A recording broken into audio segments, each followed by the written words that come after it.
Sa totoo lang po guys, ang pag-long stay namin dito sa resort ay relaxing talaga. Yes, no lies. Kahit limited lang na activities sa resort ang aming magagawa dahil nga meron kaming toddler na kasama at wala din kaming kasamang babysitter or yaya. FYI, di kasi uso ang yaya sa Alemanya. Chatty! Nice here, oh. Someone is busy here.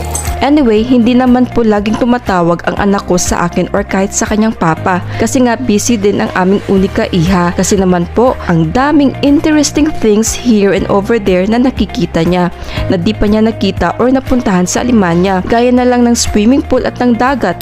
Syempre sa Germany, di uso yan kaya si Faith talaga ay na-amaze, na-curious at nagulat. Yes, you heard it right, yung swimming pool at dagat. Napangitaunan kayo na sa Germany